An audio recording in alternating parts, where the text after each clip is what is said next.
Welcome back, boils and ghouls. Remember, if you enjoy these videos, do me a favor and hit that like button. Think about sharing these videos with your friends. Get in that comment section below and let me know. And if you really enjoy what you see, make sure you Hulk smash that subscribe button. If you want to support the channel, you can use the links in the description below to pick up your very own Uncle Jerk t-shirts featuring the new logo design by the Canadian sensation himself, James Edward Clark. Every dollar goes to better equipment and more source material for more comprehensive videos, but now it is trivia time.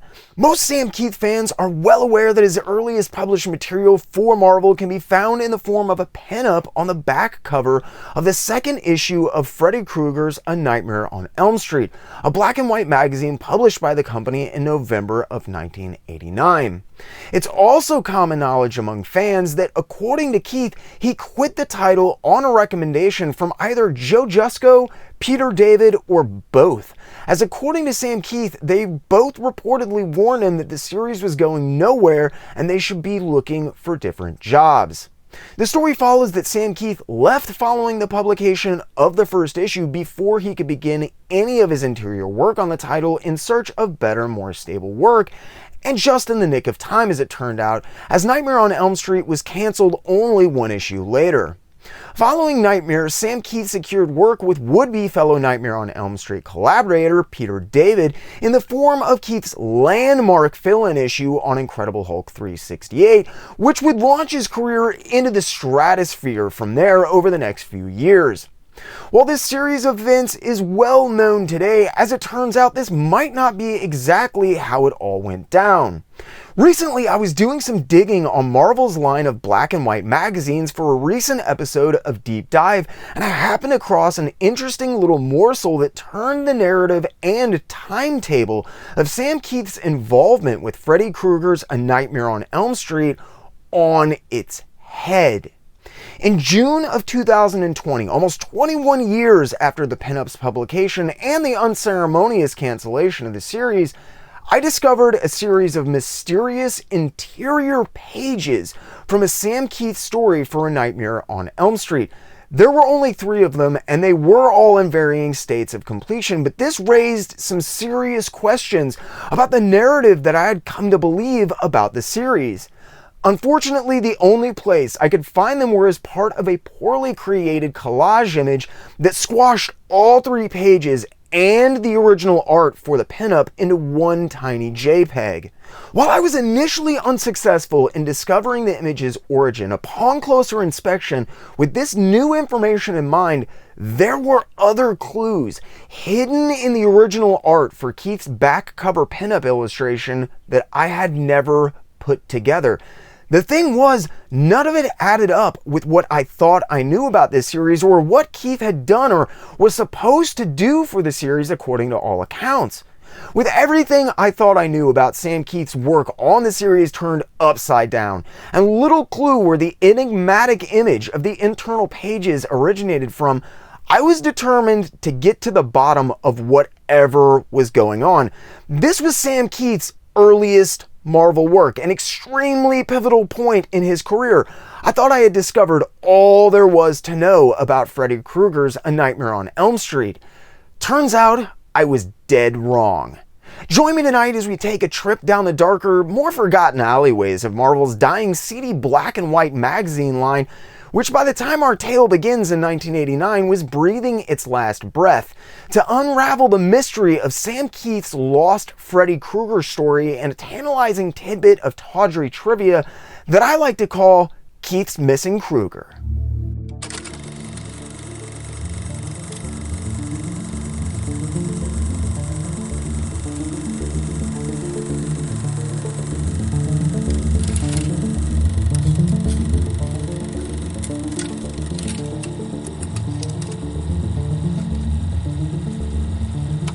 In the 1982 comic scene magazine Deep Dive video, we talked about a man named Jim Galton who was hired to run Marvel following Stan Lee's departure in 1975. I do copious amounts of research about stuff that I talk about. I'll sometimes do hours of reading on ads and stuff, as there's just no telling what you're going to come across sometimes. And while I was doing some digging, I uncovered some really interesting information regarding the much beloved black and white magazines aimed at older, more mature audiences that Marvel was publishing during the 1970s and 80s. That is, until Jim Galton came in and basically began to axe the entire line. While Marvel's black and white magazines may never have enjoyed the same level of sales success that their regular comics did, many titles had intently loyal and ardent readers. Readers who were outraged as one by one Marvel began to cut and cancel their magazines until eventually there was nothing left. I can say this with conviction because I was one of those readers, largely ignored for nearly their entire existence simply because of their size and distribution differences from regular Marvel titles. People today seem to forget that Savage Sword of Conan brought the talents of Neil Adams and countless others, including Barry Windsor Smith, to the world of comics at large in many cases. Buscema's work on Conan is still considered to be some of the greatest Conan material, not comics, but material ever produced, period. And guys like Bill Sienkiewicz cut their teeth on stuff like Moon Knight backups in Marvel magazine titles such as Rampaging Hulk. Though widely overlooked today, these were important and seminal publications we're talking about in many cases. And by the early 1980s, the existence of the entire line was beginning to come into question. While Jim Galton made some changes to Marvel during his first few years there between 1975 and 1978, it was only once Jim Shooter was hired on as editor-in-chief that things really kicked off. By that time, Marvel was in trouble. They were hemorrhaging cash, and Jim Galton and Shooter set out to rescue Marvel from itself financially by whatever means necessary. From the moment they began their mission, Jim Galton and Jim Shooter began eyeing the magazine line like hungry lions as an easy way to save money, claiming that essentially none of the magazines made any profit. Ironically, while the books did relatively well on the direct market, the black and white magazines had always been designed to appeal and sell on newsstands. And unfortunately, this is something that few of the Marvel magazine titles ever accomplished. Today, this may sound like a strange reason to cancel a title. In 2022, there is essentially zero newsstand distribution, but back in the 1980s, it was still a major part of the business plan, especially for Marvel and DC. In the 1980s, the industry was still extremely reticent of relying on the direct market for sales. If a book wasn't designed specifically for the direct market, it had darn well better sell good on the newsstands, or Marvel wasn't having any part of it. Jim Shooter explained in an interview for Comic Scene that a major reason for this was that Marvel was set up to print millions of comics, not thousands, and that the profit margins quickly began to dissipate as the print numbers dwindled. This is despite returnability and other factors that had led to the failing of the newsstand distribution system in the 1970s, which had in turn actually given rise to the idea of the direct market to begin with. While they had started, it wouldn't be until a few years later in the early 1990s that Marvel would begin to fully embrace the direct market. As far as Marvel in the 1980s goes, I honestly don't think it mattered how well the magazines did. The truth is, Marvel never really wanted to get into magazines to begin with, and had instead been kind of dragged along kicking and screaming. The black and white boom in the 1970s was a reaction to the resurgence in the popularity of monster, horror, and fantasy material, which proved to be a rather problematic trend for comics publishers. Because of the Comics Code Authority and the restrictions on what could and could not be printed in comics, Marvel was terrified about publishing anything approaching questionable in one of their precious comics that so proudly bore the CCA seal of approval on the cover, for fear of raising the ire of the code and their ensuing wrath. There were still plenty of people around that remembered the dark days following the institution of the code and the ensuing death of some of the greatest comic titles in history, basically in the blink of an eye. There was no way that Marvel was calling that thunder down on their head by publishing basically anything having to do with actual serious horror or fantasy in a comic book. A black and white magazine, on the other hand, well, the Comics Code had no authority over magazines. Marvel reasoned that it had worked well for Warren with titles like Eerie, Creepy, and Famous Monsters of Filmland, so why couldn't it work for them? Unfortunately, just as Marvel started their magazine line, sales began to tank, and not just for fantasy or horror magazines either.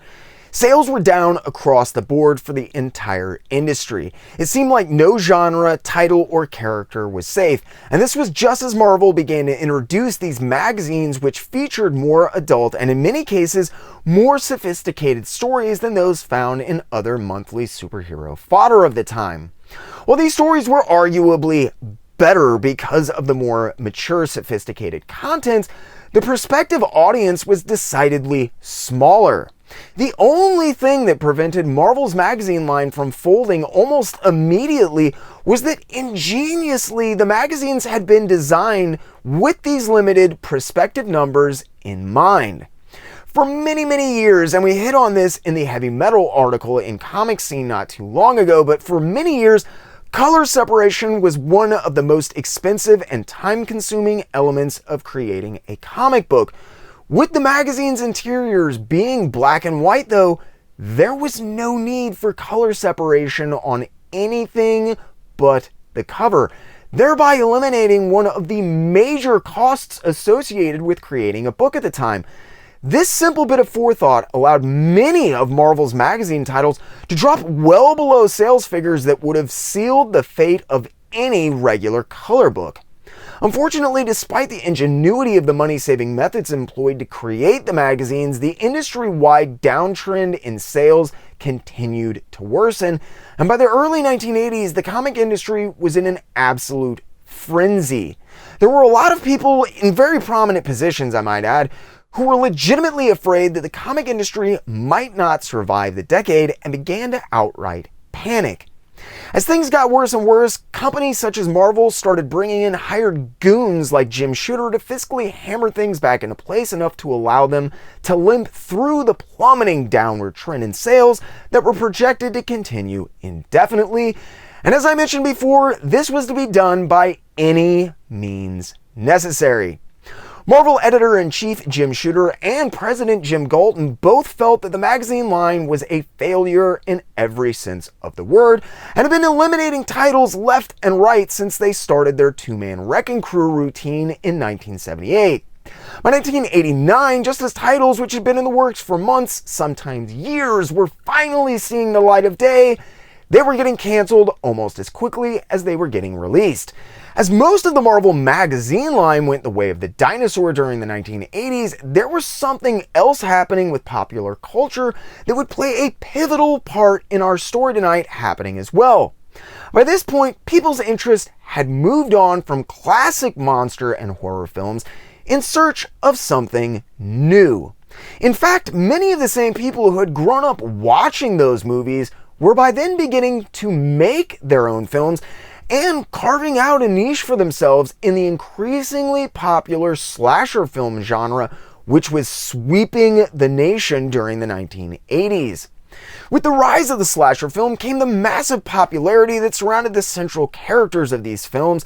Chief amongst these were Jason Voorhees of Friday the 13th and Freddy Krueger from Nightmare on Elm Street, who would both go on to star in multi-billion-dollar franchises of films spanning decades and dozens of films.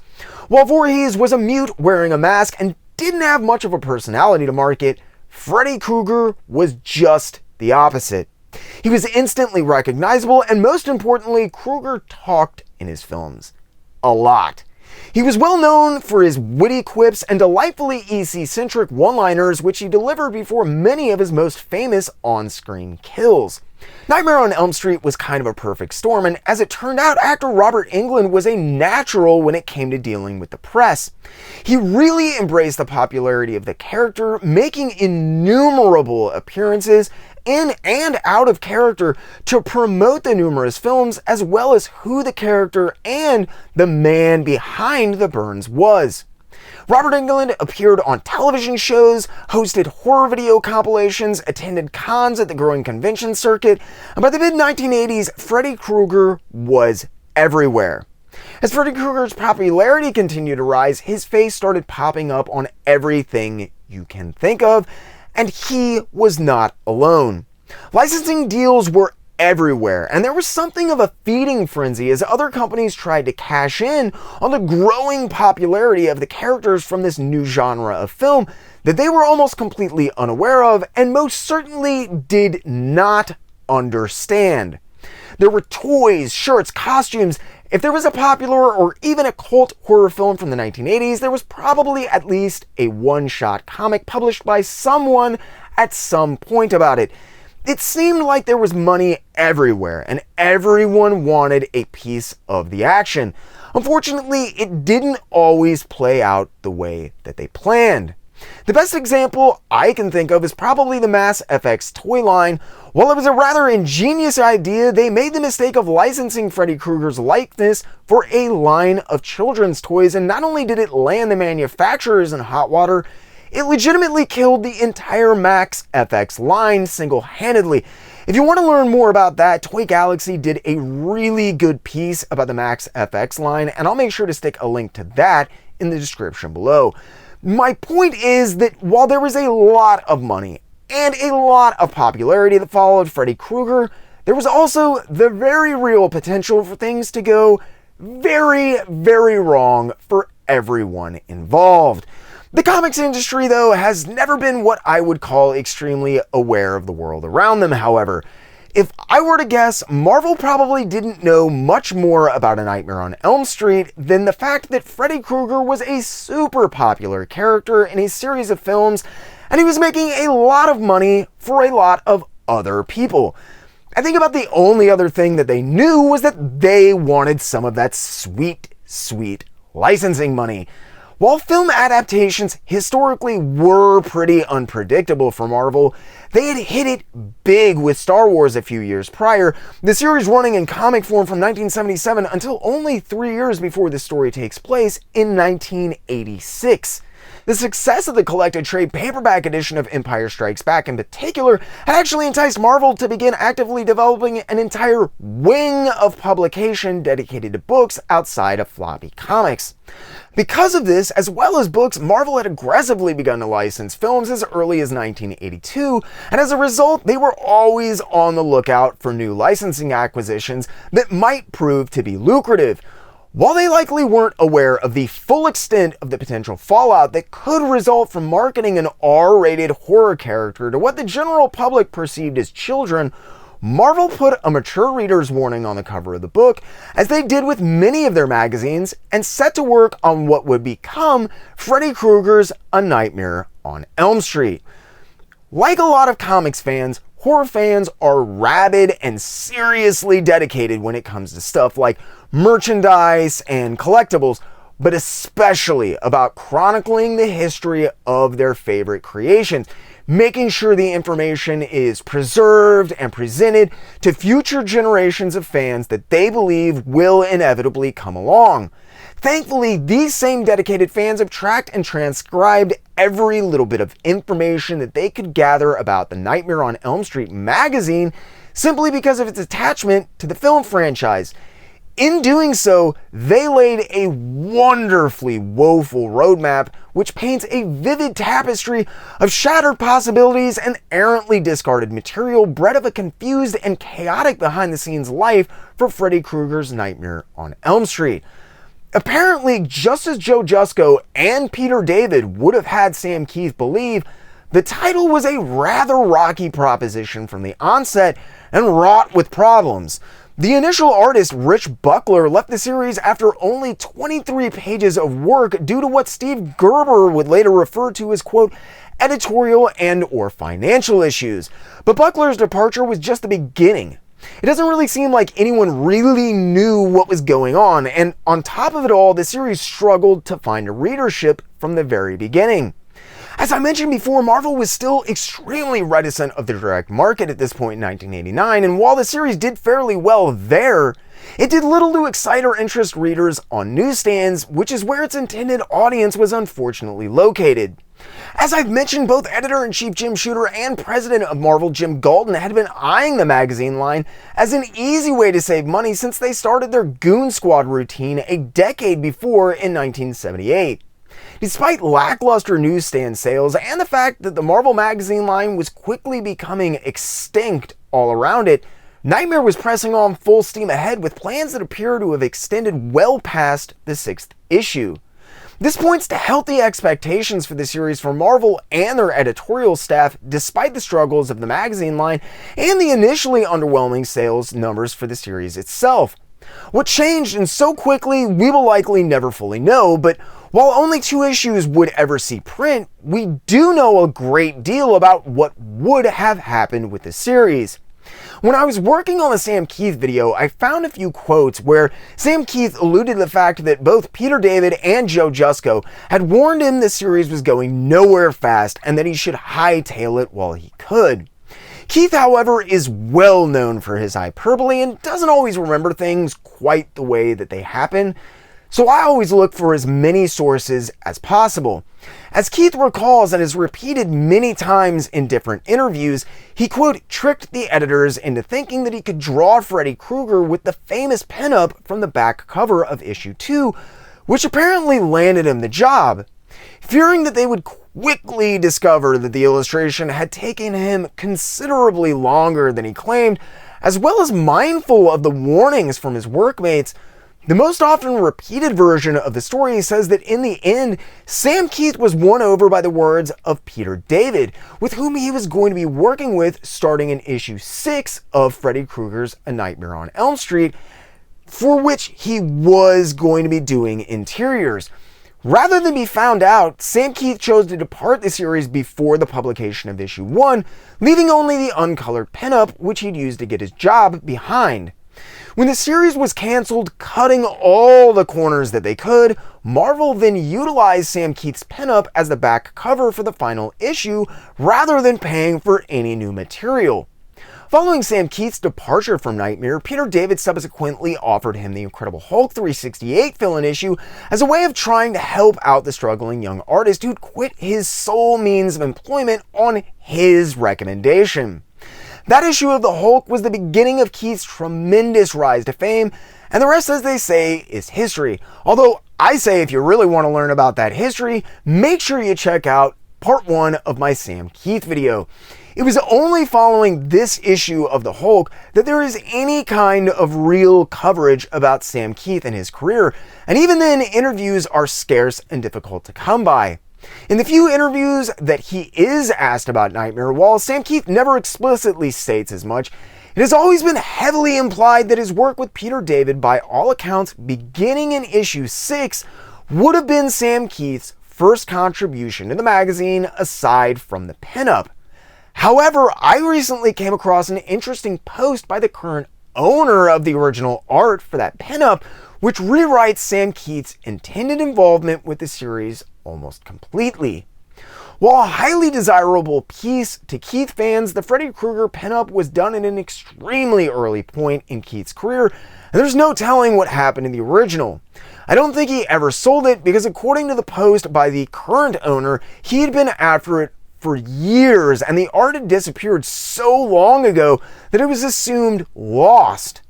Sam Kieth is pretty notorious about hoarding his originals. For example, if you look at his blog, you can see the moldy disaster of what's left of his super famous Epicurus the Sage cover for issue 2 of that series. I don't know if this pinup was just sitting in a closet or what, but I do know that it was rediscovered and subsequently sold by Albert Moy sometime prior to 2020, most likely to comic art fans user From the Land Beyond. This means that Sam Kieth probably found the original and passed it on to his longtime art manager, Albert Moy, for sale sometime in the past few years, most likely around July of 2017. When I tracked down the original listing on Moy's site, though, it offered up veritably no information about the pinup. The only thing I saw, which in and of itself was strange actually, was that the illustration was listed as having been done for issue 4 of Freddy Krueger's Nightmare on Elm Street, not issue 2 where it had been published.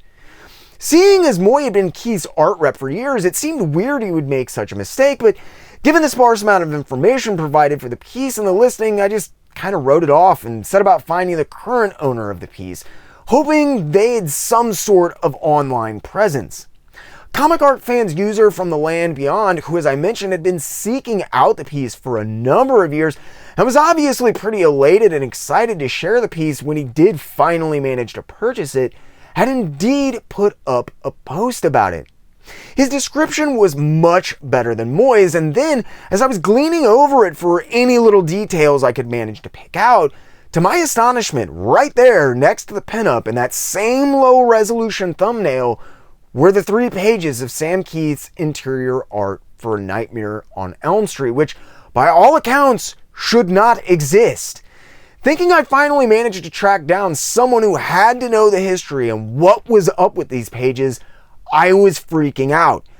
However, after reading the description more carefully from the land and beyond made it absolutely clear that he had never actually owned the pages and had indeed even physically seen them, and had simply chosen to post them along with the pinup for posterity and presentation.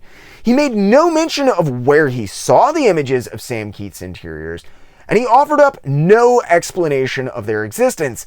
I felt like I was back at square one. I quickly reasoned, though, if he'd never seen the pages, then the images had to come from somewhere online. And if Albert Moy hadn't posted them, there was only one place I could think to look.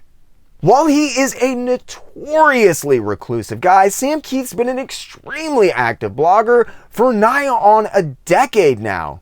He sates us fans with nearly daily posts of works in progress, sketches, unseen doodles, abandoned projects, and best of all, pictures and scans from his personal archive of original art spanning the entirety of his career.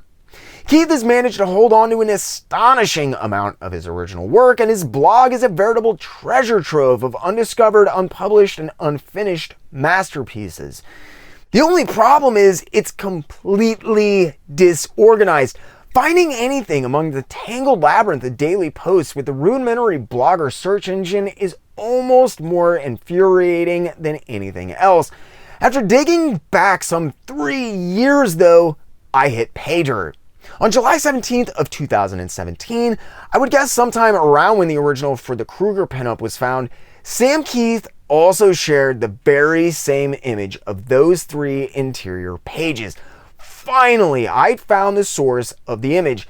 Now I just hoped Sam Kieth would provide any sort of explanation about their existence that would make sense.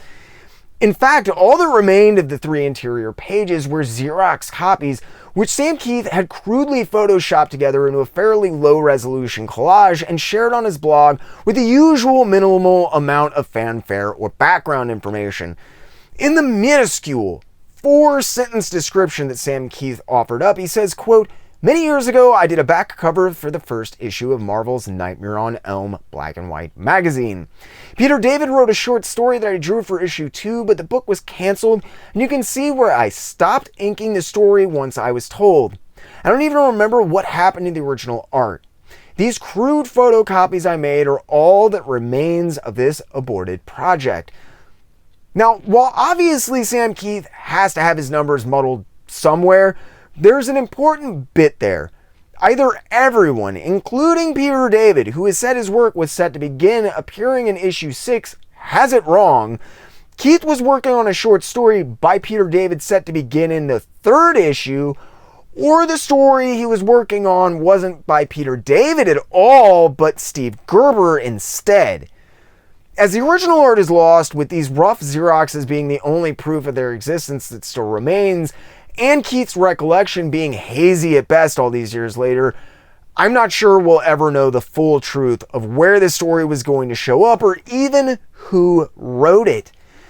You might think that this would be almost as annoying as not knowing where the pages came from, but while the art does raise some questions, due in large part to Kieth's mention of numbers and dates, which challenge much of the narrative as I've understood it to this point, it also answers several questions that have been nagging at me for a while now.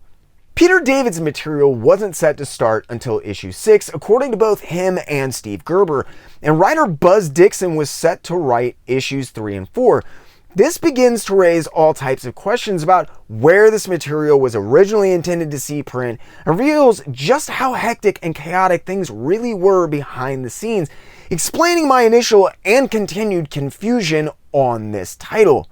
I personally happen to be a massive fan of the Nightmare on Elm Street series, as well as obviously Sam Kieth, and I've spent more hours than I'd like to admit staring at Kieth's pinup on that back cover, as well as the original art for it, which surfaced online several years ago.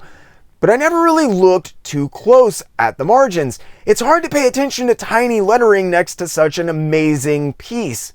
Once I pulled up the image again and started looking at it though, the margin notes and Albert Moy's description of the pinup being for issue 4 and not issue 2 made a lot more sense. If you look at the untouched original art for that pinup, you'll quickly realize it was never intended to be either a pinup or for publication in issue 2 of Nightmare. There's a large note in red ink at the bottom of the image which reveals the illustration was meant for the cover of issue 4, not the back of issue 2. I find this extremely interesting because Freddy Krueger's Nightmare on Elm Street featured amazing painted covers by Joe Jusko. In fact, perhaps the last piece of work ever chronologically done for Freddy Krueger's Nightmare on Elm Street is the fully completed Joe Jusko cover painting for the proposed 3rd issue. But if Kieth's pages were meant for a Peter David penned short story in issue 2, as he claimed, or more likely issue 3 or 4, why was he replacing the regular cover artist for the series almost immediately? Especially since his first full interior work wouldn't have started showing up until issue 6, when the full-length story he was working on with Peter David was set to show up. Either someone simply made an incorrect note on the original art, which I do not buy, or no one knew what the heck was going on with this series. With all that we thought we knew about Freddy Krueger's Nightmare on Elm Street, with so many conflicting stories, so many conflicting issue numbers, so many conflicting dates popping up, it seems like much of the narrative spun in the press and even in interviews with many of those involved may have been less than accurate when it came to what was planned for this series and even what actually happened. However, with the revelation that Sam Kieth was working on interiors for the 3rd issue for a story which has never been mentioned in a single interview, article, or other piece about this series that I have ever read, it's clear that what we do know about Freddy Krueger's Nightmare on Elm Street is just the tip of the iceberg. There were most certainly much larger things at play here than just a simple black and white magazine for a licensed movie property. People had no clue what was going on with this series. There was confusion everywhere, and it seems that no one was safe from this delirium or even sure what they were working on for the series. But why were things such a mess on this title, with the absolutely stellar talents of both Steve Gerber and Peter David, who are rather notoriously intelligent and well thought out individuals? How the heck did Nightmare on Elm Street end up in such utter disarray that Sam Kieth was in the middle of working on a story when he found out that it was canceled? It just didn't sound like Steve Gerber or Peter David to me, so I did more digging.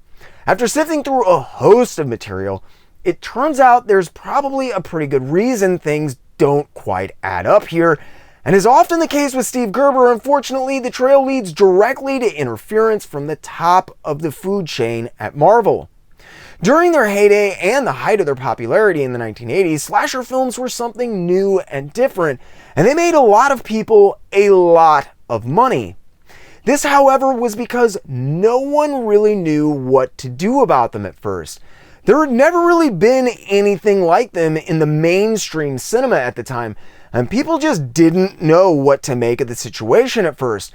While they did immediately draw the ire of parent and teacher groups alike, it took these groups and individuals time to mobilize and eventually unite against their common enemy.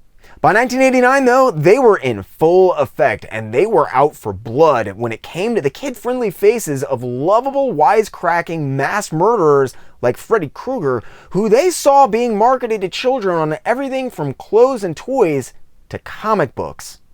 When the 5th Nightmare on Elm Street film, The Dream Child, hit theaters in 1989, the same year Marvel launched Freddy Krueger's Nightmare on Elm Street, parent and teacher groups were ready.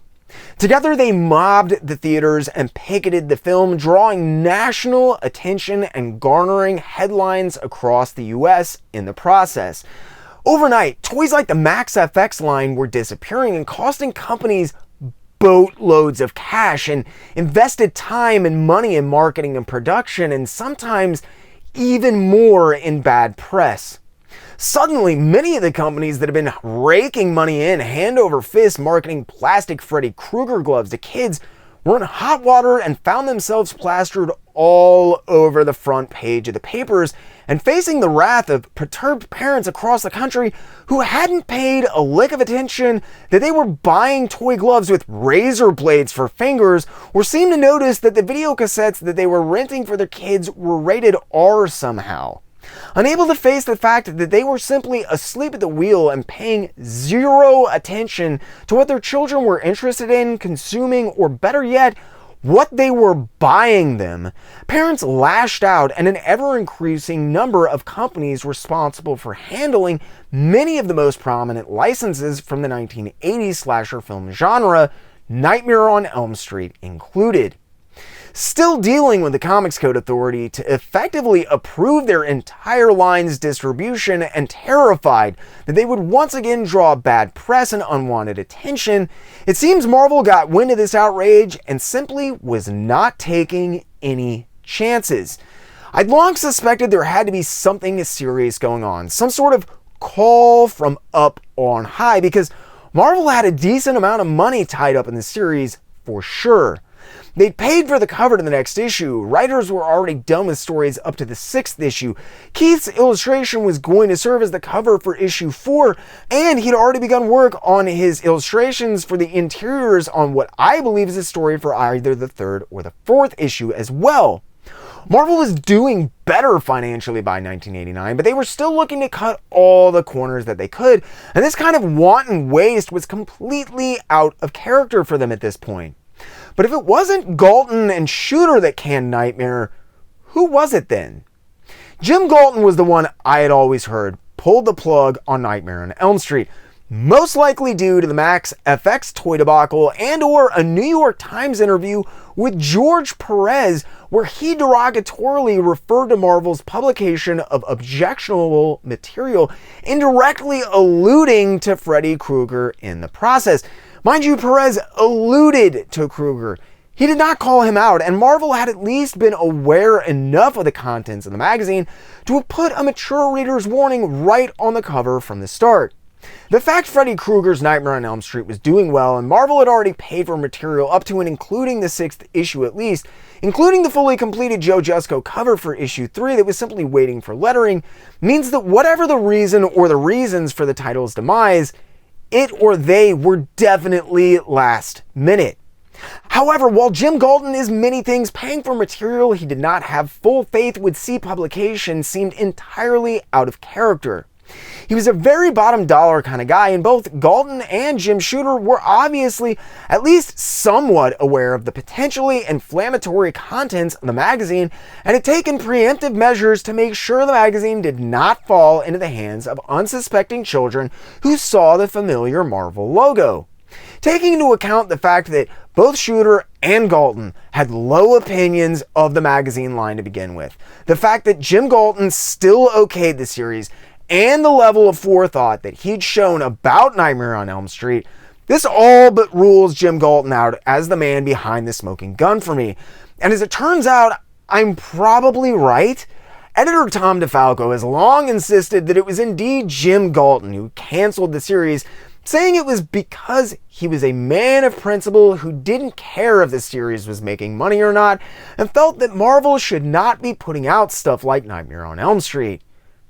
I don't buy that. Jim Galton had been keeping a close and watchful eye on the magazine line for years, and he had to have been directly approached about starting the title and okay it. I mean, it's always possible that he had no idea what he's agreeing to, but that just seems like kind of a real stretch to me. More likely, the call came from the highest level at Marvel. Along with writers Peter David and Steve Gerber, Buzz Dixon worked on the title as well, although none of the material he worked on or got paid for ever actually saw print. According to Dixon, he spoke directly with Marvel founder Martin Goodman about his unpublished work at one point, pleading that it be released. Goodman's matter-of-fact response is likely the actual reason Nightmare on Elm Street was canceled. Quote, "I don't care if we paid for it, we're not publishing it." Well, as I mentioned, Marvel had put a mature reader's warning on the title. Given all of the pushback having to do with the latest film's release, it's my guess that Martin Goodman simply decided to shut it all down and cut losses before there was any sort of negative blowback on Marvel. While this has never been directly corroborated in any interviews that I know of, Steve Gerber, who was involved in more than his fair share of legal skirmishes with Marvel, in fact, and really knew how to skate around names and exact details, recalled in an interview sometime later, quote, "According to my best information, Marvel canceled the book in anticipation of pressure from the various anti-violence advocate groups.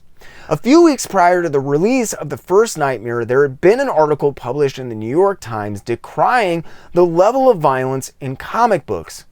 Apparently, that article, along with the picketing that took place outside theaters showing Nightmare 5 in Los Angeles and elsewhere, was enough to make Marvel turn tail and run for cover."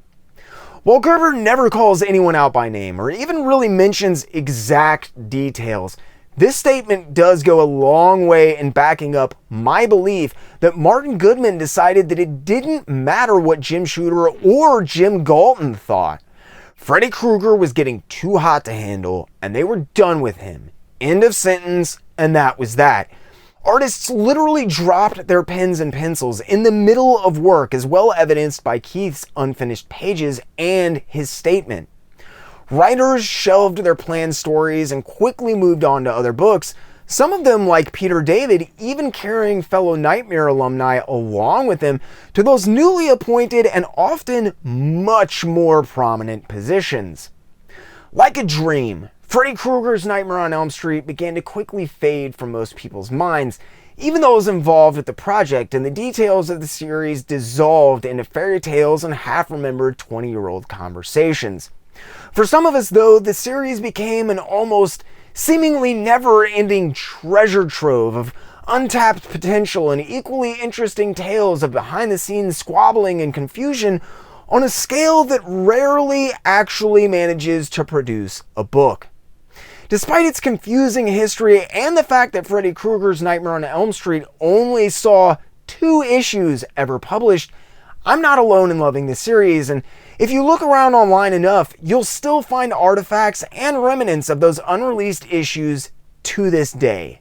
Joe Jusko has posted his finished cover intended for the 3rd issue. Peter David has talked a little bit about what he was going to be doing with his story for the series, as well as expressed no small amount of relief that the series was canceled and he actually didn't get a chance to publish any of it. And now, 22 years after the title's cancellation, you can actually see the first pages of interior art that Sam Kieth ever did for Marvel Comics, which not only were never printed, were not only thought to be lost forever, but by most accounts shouldn't exist. For a title that lasted only a matter of months and is virtually unknown by a lot of comics fans, I thought it was super interesting to see just how much history and just how many details I was able to dig up on this one. If nothing else, I thought it was worth sharing here with you all while you wait for me to finally finish the next episode in the Sam Kieth Max series. Plus, I mean, how often do you get to see new Sam Kieth pages from 1980? I mean, not new, kind of new. Great pages from 1989. Anyways, thanks for sticking with me. I hope you enjoyed, maybe even learned something. If you did enjoy this, hit that like button. Think about getting in the comments section below and letting me know. Share these videos with your friends, and if you really enjoyed what you saw, make sure you Hulk smash that subscribe button. If you do that, make sure you ding the little notification bell so you keep up with all the videos that I've been releasing lately. And if you feel like you're in a position to support the channel, there are links to shirts and tons of other merchandise in the description below. Thanks to everyone who's already ordered, and again for sticking with me. I hope you enjoyed, maybe even learned something, and as always, I really, truly, and honestly ask only 2 things. Keep hitting those local shops, and keep reading comics.